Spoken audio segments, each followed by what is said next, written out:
अस्सलामु अलैकुम वरहमतुल्लाहि वबरकातुहू। अऊज़ु बिल्लाहि मिनश शैतानिर रजीम। बिस्मिल्लाहिर रहमानिर रहीम।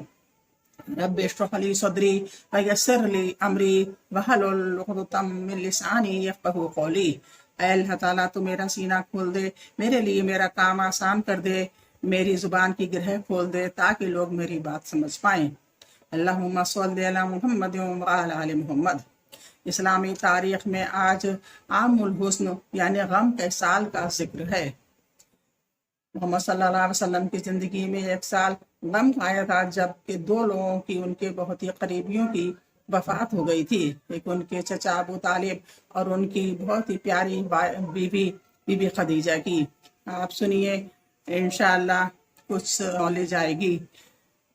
बिस्मिल्लाहिर्रहमानिर्रहीम। रसूल अल्लाह सल्लल्लाहु अलैहि वसल्लम की ज़ौजा मोहतरमा हज़रत खदीजा रज़ी अल्लाह अन्हा और चचा अबू तालिब हर वक्त आप सल्लल्लाहु अलैहि वसल्लम का साथ दिया करते थे। एक मरतबा अबू तालिब बीमार हो गए और इंतकाल का वक्त आ गया। आप सल्लल्लाहु अलैहि वसल्लम ने फरमाया, ए चचा, एक मरतबा ला इलाहा इल्लल्लाह कह लो ताकि खुदा के सामने तुम्हारी शफाअत के लिए मुझे दलील मिल जाए। लेकिन अबू जहल और अब्दुल्ला बिन उमिया वगैरह ने कहा कि अबू तालिब, क्या तुम अब्दुल मुत्तलिब के दीन को छोड़ दोगे? अबू तालिब ने कलमा पढ़ने से इनकार कर दिया और आखिरी लफ्ज जो इनकी जुबान पर था वो ये है कि मैं अब्दुल मुत्तलिब के दीन पर हूँ, और इंतकाल हो गया। अभी चचा के इंतकाल का गम हल्का न हुआ था कि इसके कुछ ही दिनों के बाद आप सल्लल्लाहु अलैहि वसल्लम की जानिसार और गमख्वार बीवी हजरत खदीजा रज़ी अल्लाह ताला भी इस दुनिया से चल बसी। इस तरह एक के बाद दीगरे दोनों के इंतकाल कर जाने से आप सल्लल्लाहु अलैहि वसल्लम पर रंज व गम और मुसीबत का एक पहाड़ टूट पड़ा, क्योंकि आप सल्लल्लाहु अलैहि वसल्लम की दावत व तबलीग के हर मरहले पर अबू तालिब और हजरत खदीजा रज़ी अल्लाह अन्हा दोनों आप सल्लल्लाहु अलैहि वसल्लम का साथ दिया करते थे। और हजरत खदीजा रज़ी अल्लाह अन्हा तो हमेशा आप सल्लल्लाहु अलैहि वसल्लम की मदद करती थीं और परेशानी के वक्त बेहतरीन मशवरे दिया करती थीं।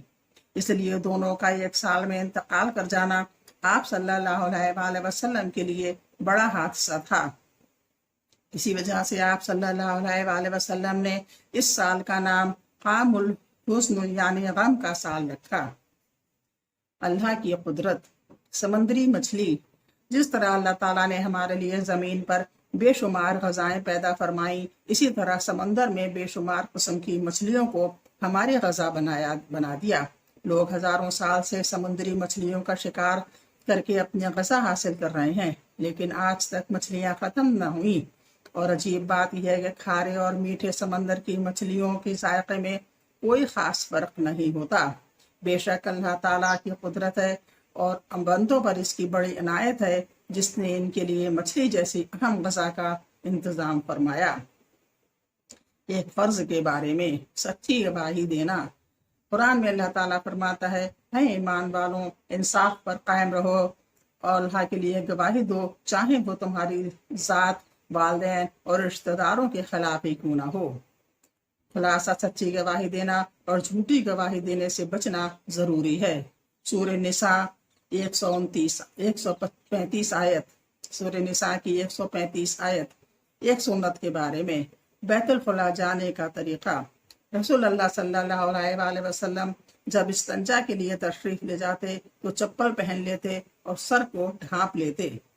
बहीक़ुल फिल सनन कुबरा 96। एक अहम अमल की फजीलत। अपने घर वालों को खिलाना पिलाना। रसूल अल्लाह सल्लल्लाहु अलैहि वसल्लम ने फरमाया, जो तुमने खुद खा लिया वो तुम्हारे लिए सदका है, और जो कुछ तुमने अपनी औलाद को खिलाया वो तुम्हारे लिए सदका है, और जो कुछ तुमने अपनी बीवी को खिलाया वो तुम्हारे लिए सदका है, और जो कुछ तुमने अपने खादिम को खिलाया इसमें भी तुम्हारे लिए सदक़े का सवाब है।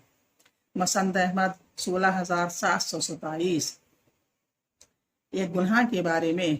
शिर्क और कत्ल करना। रसूल अल्लाह सल्लल्लाहु अलैहि वसल्लम ने फरमाया, अल्लाह ताला हर गुनाह को माफ़ कर सकता है मगर इस आदमी को माफ़ नहीं करेंगे जो शिर्क की हालत में मर जाए। دوسرا وہ آدمی جو کسی بے گناہ مسلمان بھائی کو جان بوجھ کر قتل کر دے۔ ابو داود 4270۔ دنیا کے بارے میں، دنیا میں امیدوں کا لمبا ہونا۔ رسول اللہ صلی اللہ علیہ وآلہ وسلم نے فرمایا، مجھے اپنی امت پر سب سے زیادہ ڈر خواہشات اور امیدوں کے بڑھ جانے کا ہے۔ خواہشات حق سے دور کر دیتی ہیں اور امیدوں کا لمبا ہونا آخرت کو بھلا دیتا ہے۔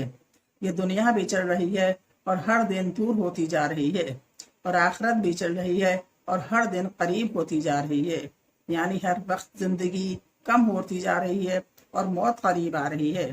اس لیے آخرت کی تیاری میں لگے رہنا چاہیے۔ کنز الاعمال 43758۔ آخرت کے بارے میں قرآن میں اللہ تعالیٰ فرماتا ہے، جو لوگ ایمان لائے اور نیک عمل کرتے رہے وہ جنت کے باغوں میں داخل ہوں گے۔ وہ جس چیز کو چاہیں گے ان کے رب کے پاس ان کو ملے گی۔ ان کی ہر خواہش کا پورا ہونا بھی بڑا فضل و انعام ہے۔ سورہ شورى 22 آیت۔ طب 90 سے علاج۔ ہاتھ پاؤں سن ہو جانے کا علاج، یعنی جب سو جاتے ہیں۔ حضرت ابن عباس رضی اللہ عنہ کی موجودگی میں ایک شخص کا پاؤں سن ہو گیا تو انہوں نے فرمایا، اپنے محبوب ترین شخص کو یاد کر لو۔ اس نے کہا، محمد صلی اللہ علیہ وآلہ وسلم، تو ٹھیک ہو گیا۔ یوم اللیلہ ابن سنی 169۔ قرآن کی نصیحت۔ قرآن میں اللہ تعالیٰ فرماتا ہے، اے ایمان والوں، اللہ تعالیٰ کے لیے سچائی پر قائم رہنے والے اور انصاف کے ساتھ شہادت دینے والے بن جاؤ، اور کسی قوم کی دشمنی نہیں اس بات پر آمادہ نہ کرے، اور کسی قوم کی دشمنی تمہیں اس بات پر آمادہ نہ کر دے کہ تم انصاف نہ کرو، بلکہ ہر معاملہ میں انصاف کرو، یہ پرہیزگاری کے زیادہ قریب ہے۔ اور اللہ تعالیٰ سے ڈرتے رہو، بے شک جو کچھ تم کرتے ہو اللہ تعالیٰ اس سے باخبر ہے۔